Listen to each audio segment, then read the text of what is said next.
I grew up in a house where the walls were lined with trophies. I didn't win and photos of a life I wasn't allowed to lead. My family was a dynasty of athletes and achievers. Everyone was fast, strong, and loud. And then there was me, Elena, the fragile one. From the moment I was born, I was treated like a piece of fine china that had arrived with a hairline fracture. "Don't run, Elena, you'll lose your breath," my mother would say, her voice tight with a terrifying kind of love. My father, a former track star, didn't look at me with malice. He looked at me with pity, which was so much worse. I wasn't a disappointment to him, I was a tragedy. I spent my childhood on the sidelines, wrapped in sweaters even in the summer, watching my brothers and sisters conquer the world. Well, I was told to sit still and be careful. They didn't realize that by trying to protect my life, they were actually suffocating it. Because I was labeled weak, I was never given a seat at the table where the big decisions were made. I was the silent observer, the girl who stayed home while the rest of the family went on hiking trips or ski vacations. I was the burden. They spoke about me in the third person while I was standing right in front of them. Elena can't handle the altitude, or it's too much for her nerves. I became a master of the internal world. Since I wasn't allowed to move my body, I moved my mind. I read, I wrote, and I developed a sharp, observant eye. But the isolation was heavy. I felt shattered before I ever had a chance to break. I believed their diagnosis of me. I believed I was a flickering candle that would go out if the wind blew too hard. I lived in a state of constant, quiet fear, waiting for the collapse they all seemed to expect. Until the year of the great anniversary. My parents were celebrating 40 years of marriage, and the entire extended family, the champions, as I called them, were gathering for a week-long celebration. I was 24, living in a small apartment they paid for, working a remote job they had helped me get because it was safe. I felt like a ghost haunting my own existence. But that week, a stranger would walk into our perfect family circle and show me that the only thing fragile about me was the lie I had been told.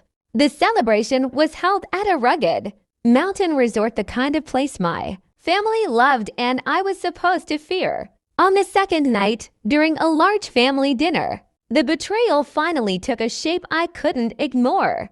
My brother Marcus was laughing about a childhood memory. "Remember when we tried to teach Elena how to ride a bike? She fell once, scraped a knee, and Mom acted like she'd lost a limb. We just gave up after that. It was easier to just leave her on the porch." The table erupted in laughter. Even my father chuckled. "Well, she was always our little porcelain doll," he said, patting my hand. "Some people are meant for the race, and some are meant for the shelf. We love you just the way you are, Elena." I felt a coldness spread through my chest that had nothing to do with the mountain air. It wasn't love. It was a prison sentence. They hadn't protected me because I was weak. They had kept me weak so they could feel strong. I was their permanent project, the one person who made them feel like heroes just by existing. I left the table, my heart pounding not because I was fragile, but because I was furious. I walked out onto the darkened resort trail, my breath coming in shallow gasps. I was halfway up a small incline when I tripped over a root and fell hard. I sat there in the dirt, waiting for the shattering to happen. I waited for the collapse. "You're not going to break, you know?" A woman was sitting on a nearby bench, a professional-grade camera around her neck. She looked like she had traveled the world 10 times over. She didn't rush to help me up. She didn't gasp in horror. She just watched me. "I have a condition," I snapped, the old script falling out of my mouth. "I'm fragile, my family says." "Your family sees a shadow," she interrupted, her voice like sandpaper and honey. "I'm a photographer. I spend my life looking at the structural integrity of things. You didn't fall like something that breaks. You fell like something that's been held down too long. You have the muscle memory of a fighter, even if you've never been allowed to fight." She stayed with me for an hour, talking about her own scars and the mountains she'd climbed. She didn't treat me like porcelain. She treated me like a peer. When I walked back into that resort, I wasn't the girl who had left. The next morning was the family challenge, a tradition where they competed in a series of outdoor events. Usually, I was the one tasked with holding the water bottles and taking the photos. This time, as they lined up for the trail run, I stepped into the line. "Elena, honey, go sit down," my mother said, her face pale. "You'll hurt yourself. You know you can't handle the strain."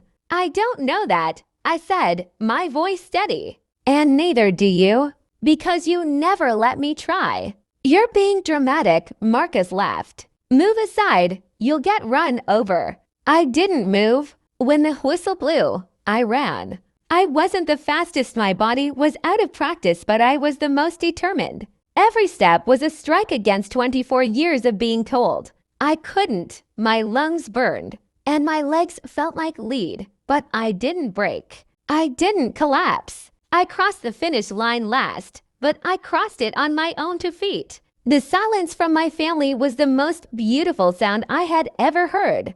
They looked at me with confusion, then discomfort. Their porcelain doll had cracked the glass of their reality. I didn't need them to cheer for me. I had cheered for myself. The revenge wasn't a shouting match or a public shaming. It was the simple, quiet act of living on my own terms. Within a month, I moved across the country. I started hiking. I started taking risks. I stopped asking my parents if I was allowed to be tired or hurt. The moral of my story is that the people who claim to protect you are sometimes the ones most afraid of your strength. Don't let someone else's fear become your boundary. You are not made of glass. You are made of the same stardust and grit as the mountains you were told you couldn't climb. Peace doesn't come from being safe, it comes from knowing you can survive the fall. If you like this video, so you like, subscribe my channel.